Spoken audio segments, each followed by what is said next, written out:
Hello मेरे प्यारे बच्चों, क्या हाल चाल। बढ़िया साहब। तो कैसे हो मेरे बब्बर शेर और शेरनियों। उम्मीद करते हैं आप सभी एकदम मस्त होंगे, स्वस्थ होंगे और बेहतर तरीके से तैयारी भी कर रहे होंगे। और आपकी तैयारी में चार चांद लगाने के लिए हम आपके साथ ऐसे ही बने रहेंगे। प्यारे बच्चों, आप सबके बहुत सारे कमेंट आ रहे थे कि जुलाई से हमें किस तरीके से तैयारी करनी चाहिए ताकि हम बोर्ड एग्जाम 2027 के लिए बेहतर से बेहतर अपना प्रयास करके अच्छे नंबर ला सकें, क्योंकि हमारे लिए ये जरूरी भी है बच्चों। बहुत सारे बच्चों को ये पता नहीं होता है कि पढ़ना कैसे है। पढ़ तो सभी रहे हैं भाई, पढ़ाई हर एक स्टूडेंट कर रहा है, ऐसा नहीं है। हर कोई पढ़ रहा है और सभी पास होना चाहते हैं। कोई ये नहीं सोचेगा कि भैया हम फेल होने के लिए पढ़ रहे हैं। क्या किसी की ऐसी विचारधारा होगी? नहीं ना बबुआ। सभी ये चाहते हैं कि हम अच्छे नंबरों से पास हो जाएं। कोई सोचता है हम टॉप कर जाएं, कोई सोचता है कि हे भगवान बस फर्स्ट डिवीजन करवा देना, कोई कहता है भगवान बस पास ही करवा दो। लेकिन सबका सपना इतना है कि हमें पास होना है। लेकिन आपको ये नहीं सोचना है कि हमें पास बस करवा दो, बल्कि हमें यह सोचना है कि हमें बहुत अच्छे नंबरों से पास होना है। और इसके लिए एक बहुत अच्छी रणनीति की जरूरत होगी और साथ ही साथ किस तरीके से पढ़ना है। क्योंकि आज के टाइम में हमने बहुत सारे बच्चों को देखा है कि बस भेड़ बकरियों की तरह भागे जा रहे हैं। तो ऐसे में याद रखना बच्चों कि आपकी तैयारी बेहतर तरीके से नहीं हो पाएगी, क्योंकि हमने बताया ना कि लाखों, भाई आप ऐसा ना समझिए कि हम अकेले पढ़ रहे हैं। हाई स्कूल और इंटरमीडिएट का मिलाकर हर साल यूपी बोर्ड में 50 से 55 लाख बच्चे होते हैं। तो उसमें से ये मत सोचिएगा कि हाँ चलिए ऐसा ही, हम ऐसे आराम से सो रहे हैं तो दुनिया सो रही है। नहीं, ये आप गलत फहमी में जी रहे हैं। ठीक है, जिस टाइम आप सो रहे होते हो रात में आराम से, उस टाइम भी कोई जाग जाग कर मेहनत करके पढ़ाई कर रहा होता है। ठीक है, तो हमें भेड़ बकरियों की तरह नहीं भागना है, बल्कि सही तरीके से तैयारी करने का जो तरीका क्या है वो जानना है। तो आज के इस वीडियो में हम वही समझेंगे कि हमें जुलाई से पढ़ करके, यानी जुलाई से हम किस तरीके से तैयारी करें कि ताकि हम 90 प्लस फोड़ सकें। पॉसिबल है, क्योंकि आपके पास अभी इतना पर्याप्त टाइम है बच्चों कि आप बहुत अच्छे नंबर स्कोर कर सकते हो।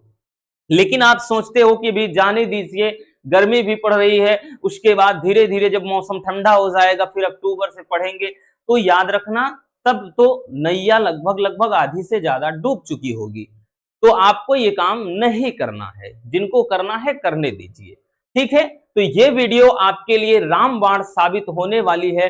यूपी बोर्ड एग्जाम 2027 के लिए या अदर बोर्ड वाले हैं तो उनके लिए भी ये बहुत ज्यादा इंपॉर्टेंट है, क्योंकि आज हम किसी सब्जेक्ट को लेकर नहीं चलेंगे। ये एक मोटिवेशनल वीडियो है। बहुत सारे बच्चों के कमेंट्स आ रहे थे, तभी जाकर के आज हम ये वीडियो आपके लिए ला रहे हैं। और ये पूरे दावे के साथ कह रहे हैं, 100% गारंटी के साथ, कि ये वीडियो आपके अंदर एक आग जला कर रख देगी। आपके अंदर एक, हमने बताया ना कि एक अंदर से ज्वालामुखी फूट जाएगी, आप खुद पढ़ने को मजबूर हो जाएंगे। और ये सारी चीजें प्रैक्टिकल की हुई चीजें हैं जो आज हम बताएंगे, जो एक टॉपर अपनाता है। चलिए देख लेते हैं। ठीक है, आपको यही समझना है कि भैया हमें कैसे पढ़ना है। ठीक है, कैसे पढ़ना है, क्या पढ़ना है,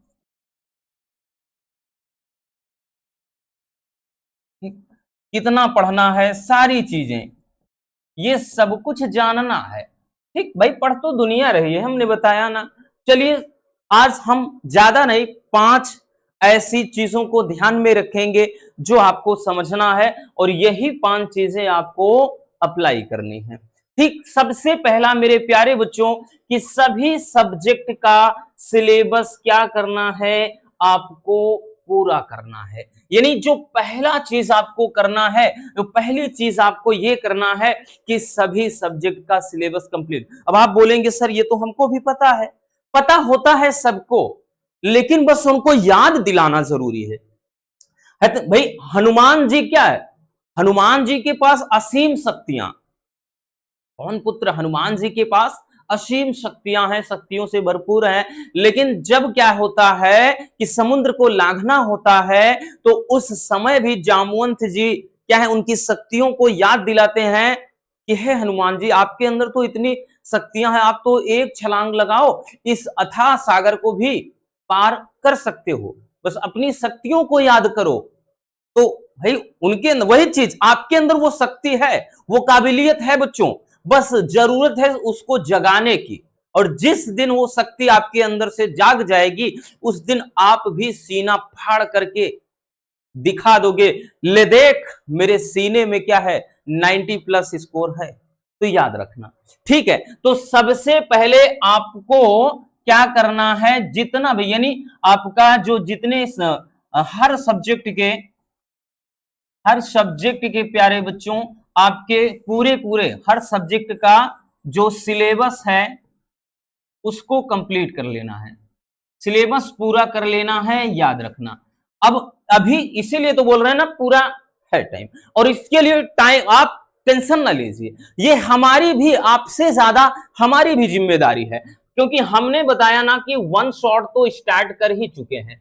ठीक, वन शॉट तो स्टार्ट कर ही चुके हैं, ये आपको भी बखूबी पता है भैया। अब वन शॉट में ज्यादा टाइम लगना नहीं है, क्योंकि आपके ये समझिए कि 14 चैप्टर आपके फिजिक्स में है और 10 चैप्टर केमिस्ट्री में है। तो अगर देखा जाए तो भैया 10 ही दिन की बात है, केमिस्ट्री में एक हो गया है, फिजिक्स में एक हो गया है। तो इस तरह से आपके हम अगर 3 से 4 दिन गैप लेकर भी एक एक वन शॉट लाते हैं, और इसलिए ऐसा गैप लेंगे ताकि बीच में 2 से 3 दिन आप बार बार 2 से 3 बार वन शॉट को दोहरा सके, 2 बार 3 बार रिवीजन कर सके। तो ऐसा करेंगे तब भी आपका 1-2 महीने के अंदर वन शॉट खत्म हो जाएगा। फिर तो बल्ले बल्ले उसके बाद इंपॉर्टेंट क्वेश्चन की ही सीरीज लाएंगे। ठीक है, तो ये वन शॉट के माध्यम से सारे के सारे हम चैप्टर को निपटा देंगे, सिलेबस आपका कंप्लीट हो जाएगा। तो पहला काम आपको यही करना है, साथ में नोट्स बनाते चलना। याद रखना बच्चों, आपको नोट्स, ठीक है, आपको अभी पूरा का पूरा कंप्लीट सिलेबस पूरा करने का मतलब साथ में हैंड राइटिंग नोट्स भी बनाते चलना है, क्योंकि यही आपके लिए सबसे ज्यादा अच्छा होगा बोर्ड एग्जाम में। ठीक, क्वेश्चन बैंक से भी ज्यादा मदद करेगा ये, याद रखिए। तो पहला काम क्या करना है, आपका जितना भी यानी जितने आपके सब्जेक्ट हैं, चाहे फिजिक्स हो, केमिस्ट्री हो, बायोलॉजी हो, हिंदी है, इंग्लिश है, ठीक है, मैथ है, आप भाई क्या करिए, सबसे पहले सिलेबस को कंप्लीट कर लीजिए। आई बात समझ में? तो ये काम पहला करना है। उसके बाद आपको दूसरा काम क्या करना है, दूसरा काम ये करना है बच्चों कि सही टाइम टेबल के साथ क्या है, पढ़ाई करना है। यानी सही टाइम टेबल के तहत आपको पढ़ाई करिए। अब आप देखिए बहुत सारे बच्चे, ये बात तो बहुत सारे बच्चे पूछते हैं कि सर सही टाइम टेबल क्या है। तो मेरे प्यारे रसगुल्लों, सही टाइम टेबल कुछ नहीं होता है। जो बोलते हैं आपको कि इतना से इतना बजे ये पढ़ो, इतना से उतना बजे ये पढ़ो, तो ये सब फालतू की बातें हैं, ये सब का सब बकवास है। याद रखना, ये सब कुछ बकवास है, कोई मतलब टाइम टेबल नहीं होता है। आप जब पढ़ने बैठ जाओ वही आपके लिए बेस्ट टाइम टेबल। भाई हम आपको बता दें कि चलिए आप 3 से 4 बजे शाम को पढ़ लीजिए, पता चले आप 3 से 4 बजे मामा के यहाँ घूमने गए हैं, ठीक है, पता चले हम बता दें कि आप चलिए 5 से 6 बजे पढ़िए, तो आप 5 से 6 बजे आप मार्केट में टहल रहे हैं, ठीक है। सुबह बता दें आपको हम कि सुबह आप क्या करिए, 4 से 5 के बीच सुबह उठ करके ब्रह्म मुहूर्त में आप क्या करिए, हिंदी पढ़िए, पता चले आप इस समय क्या है, खर्राटे मार रहे हैं। तो ये क्या टाइम टेबल आप फिट कर पा रहे हैं? नहीं ना। तो मतलब ऐसा नहीं बच्चों, आपके पास जब भी टाइम मिले आप पढ़ने बैठ जाओ, वही आपके लिए एकदम बेस्ट टाइम टेबल होता है। लेकिन इसके लिए जरूर एक चीज आपको जरूर बता देंगे, और वो चीज ध्यान देने वाली है कि जो सुबह का पहर होता है, इतना जरूर कहेंगे कि मॉर्निंग के टाइम में जो याद करने वाली चीजें होती हैं उनको ज्यादा लिख करिए, ठीक है। और उसके बाद ये शाम के वक्त, ठीक है, शाम कह लें या यूं कह लें आप रात के वक्त जब पढ़ाई करते हैं, तब इस टाइम में जितनी भी लिखने वाली चीजें हैं, ठीक है, ये क्या है, इसमें याद करना और इसमें लिखना, लिखना या फिर हमने बताया जैसे न्यूमेरिकल वगैरह लगाना, ये सारी चीजें आपको क्या करना है शाम के। अब यहां पे आपको जैसे भी फिजिक्स कुछ ऐसा है कि टाइम इनको देना पड़ेगा, केमिस्ट्री हो गया, फिर उसके बाद मैथ या फिर बायो से अगर आप हैं तब कितना, या फिर हिंदी और इंग्लिश दोनों मिला को कितना। अब अगर बात करें, बहुत सारे बच्चे ये चीज पूछते हैं कि सर डेली कितना घंटा पढ़ना चाहिए, ये क्वेश्चन होता है। क्वेश्चन ये होता है कि सर हम डेली कितना घंटा पढ़ें,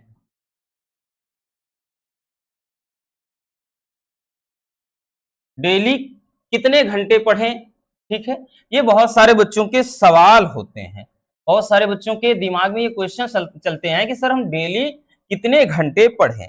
तो देखिए बहुत ज्यादा नहीं, ऐसा हम नहीं बताएंगे कि आप हिंदी में आप क्या करिए, फिजिक्स में 4 घंटा दीजिए, केमिस्ट्री में नहीं। आप अगर मन लगाकर दिल लगी के साथ अगर आप पढ़ाई करते हो तो भैया इनको आप 1.5 घंटा दे दीजिए, ठीक है। आप इसको भी 1.5 घंटा, क्योंकि फिजिक्स और केमिस्ट्री में आपको टाइम थोड़ा देना पड़ेगा, ठीक। अब उसके साथ ही बच्चों आपको इसमें आप मैथ या फिर बायो आपको 1 घंटा इसमें देना है, और साथ ही हिंदी और इंग्लिश दोनों मिला के, ठीक है, ये आधा आधा घंटा, यानी आपको 30 मिनट इसका देना है प्लस 30 मिनट इसका देना है, यानी दोनों के दोनों मिला करके आपको 1 घंटा इसमें देना है, ठीक। इस हिसाब से देखें तो आपको यहां 3 2 5 यानी दोनों मिलाकर भैया आपके 5 घंटे तक बन रहे हैं, ठीक है, 5 घंटे। अगर आप कम भी टाइम देते हो तब भी चल जाएगा, ठीक है। डेली 4 घंटे बहुत बड़ी बात नहीं है बच्चों, क्योंकि आप भाई यूपी बोर्ड की तैयारी कर रहे हैं और क्लास 12 की तैयारी कर रहे हैं, चाहे हाई स्कूल की तैयारी कर रहे हैं, अगर आप इतना भी समय डेली नहीं देते हो तो भला सिलेबस कैसे पूरा होगा, नहीं होगा बच्चों। तो याद रखना, टाइम आपके पास जब मिले आप बैठ जाओ पढ़ने, वही बेस्ट टाइम टेबल है। बाकी रही बात किस तरह से कैसे पढ़ना है, तो हमने बताया ना कि इतना टाइम तो देना ही देना है, ठीक है। चलिए, तो ये चीजें समझ में आ गई। अब उसके बाद आपको अगला काम क्या करना है, तीसरी चीज की हर चैप्टर का शॉर्ट नोट्स बनाते चलना है। ये बहुत बड़ी चीज है, ये बहुत बड़ी चीज है, और ये चीज आपको अपने दिमाग में अच्छे से रखना। भाई पूरा वन शॉट का हमने बताया कि आपका जो लॉन्ग फॉर्मेट है वो तो बनाना ही बनाना है, बाकी साथ में क्या करना है आपको, जैसे होता है ना, कैसे कुछ ऐसे होते हैं कि बहुत ज्यादा इंपॉर्टेंट पॉइंट होते हैं, ठीक है, कोई भी चाहे केमिस्ट्री हो चाहे फिजिक्स हो, ठीक, किसी भी सब्जेक्ट की बात कर लें जो ज्यादा इंपॉर्टेंट हाईलाइटेड होते हैं। जैसे आपने फिजिक्स में उठा लिया तो फिजिक्स में मतलब किसी भी टॉपिक को इस तरह से ज्यादा शॉर्ट करके देखिए कि हम उसको याद रख सकें, इसलिए बाद में तो हमको एग्जाम के टाइम में एक बार रिवीजन करके ही जाना है। तो हर चैप्टर का आपको शॉर्ट नोट्स जो है बनाते चलना, इससे क्या होता है कि चीजों को याद करने में मदद मिलती है, याद करने में आसानी होती है भैया। जब भी आप शॉर्ट नोट्स बनाते हो याद करने में आसानी होती है, ठीक। और यहां पर कोई भी चीज हो, ठीक है, और आपके दिमाग में टॉपिक लंबे समय तक याद रहता है,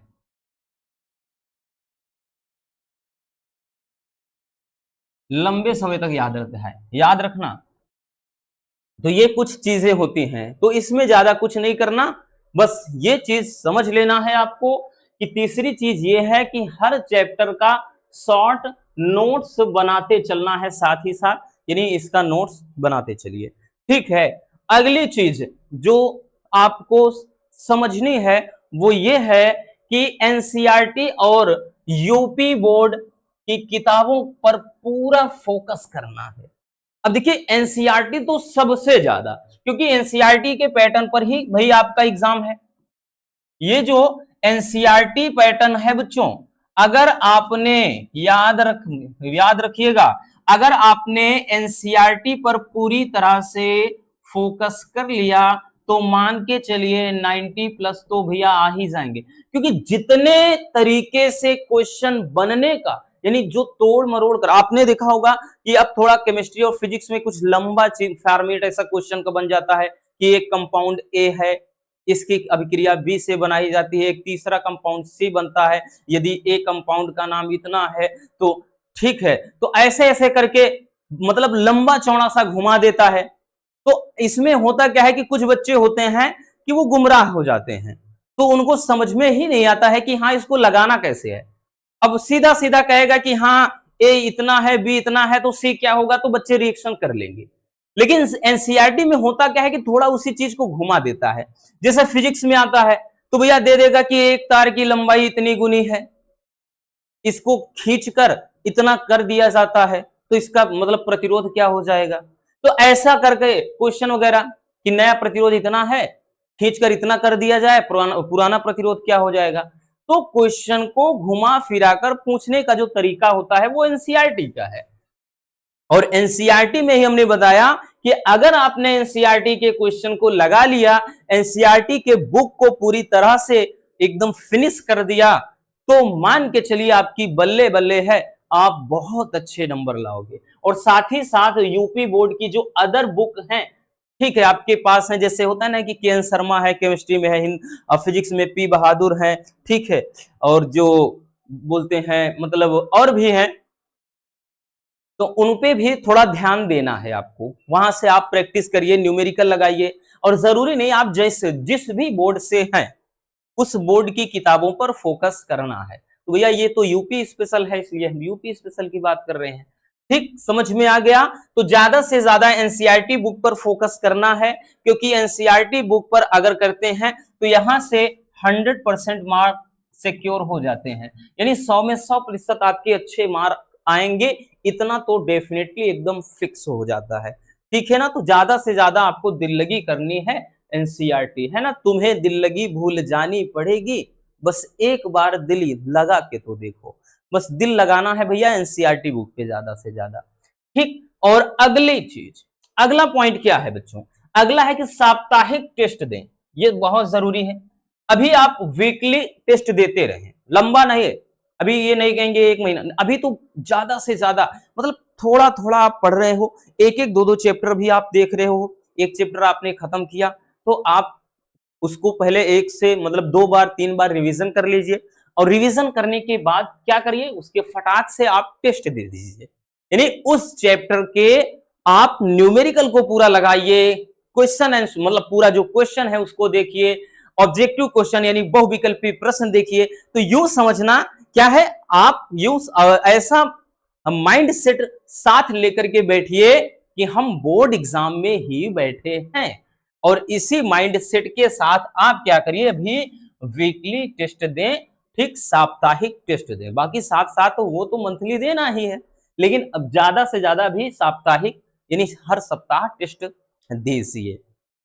यहां तक तो ये सारी चीजें आपके लिए बहुत ज्यादा जरूरी है। और बाकी जब सब कुछ हो जाएगा, सिलेबस वगैरह फिनिश हो जाएगा, तब आपको ये लास्ट में चीजें ध्यान देनी है, इसलिए अभी इस पर हमने ज्यादा फोकस नहीं किया। ये चीजें तो अपन बाद में समझेंगे कि जब पूरी तरह से यानी अक्टूबर नवंबर तक जब चैप्टर फिनिश हो जाएगा, सब कुछ करवा देंगे, तो ये हम आपके सामने खुद ही खड़े हो जाते हैं, एक एक सब्जेक्ट का 10-10 सेट हम खुद हल करवा देते हैं, 10-10 15-15। तो ये आपको लास्ट में करना है कि जब सब सिलेबस वगैरह खत्म हो जाएगा, तब क्या करना है, पिछले 5 से 7 साल के प्रश्न पत्र को हल करना। पता चले अभी आपने एक भी चैप्टर नहीं शुरू किया और आप पेपर लेकर के बैठ गए हो, तो भाई इसको तो वही कहेंगे ना कि आ बैल मुझे मार, कि आता जाता कुछ नहीं है, क्या कर लोगे भैया, एक भी चैप्टर नहीं पढ़ा और पूरा फिजिक्स का क्वेश्चन पेपर सॉल्व करने बैठ गए। हिंदी एक भी चैप्टर का मतलब नहीं पता, चैप्टर का नाम भी नहीं पता, पूरा का पूरा क्वेश्चन पेपर लेके बैठ गए। तो इसलिए अभी क्वेश्चन पेपर वगैरह के चक्कर में ज्यादा ना पढ़ो, वो बीच बीच में हम ला देंगे, दिखा देंगे कि कैसा फॉर्मेट होता है, कैसा पेपर आता है, वो डेमो बता देंगे अगर आप बोलेंगे। लेकिन अभी ज्यादा इनके चक्कर में नहीं पड़ना है। अभी आपको बच्चों सबसे जरूरी है जो हमने बताया कि सबसे ज्यादा ये जो भैया सिलेबस पर फोकस करना है, सबसे पहले सिलेबस क्या करना है मेरे प्यारे रसगुल्लों, कंप्लीट करना है। ठीक है, अभी सिलेबस कंप्लीट करना है, तब जाकर के ये सब मतलब चीजें आपको लास्ट में देखनी है। ठीक है, आई बात समझ में? तो ये सारी चीजें अगर आप फॉलो करते हैं तो डेफिनेटली आपका जो रिजल्ट होगा, परिणाम होगा, वो बहुत बेहतर होगा और आप सभी एग्जाम में झंडा गाड़ के आओगे। ठीक है, तो उम्मीद है आज की ये वीडियो काफी इंटरेस्टिंग लगी होगी। अगर वीडियो पसंद आई हो तो प्यार से एक लाइक कर देना और नए हैं तो चैनल को सब्सक्राइब जरूर कर लीजिए। मिलते हैं किसी और शानदार टॉपिक के साथ। Love you, bye bye, take care. हाँ, एक प्यारा सा कमेंट बॉक्स में छोड़ दीजिएगा।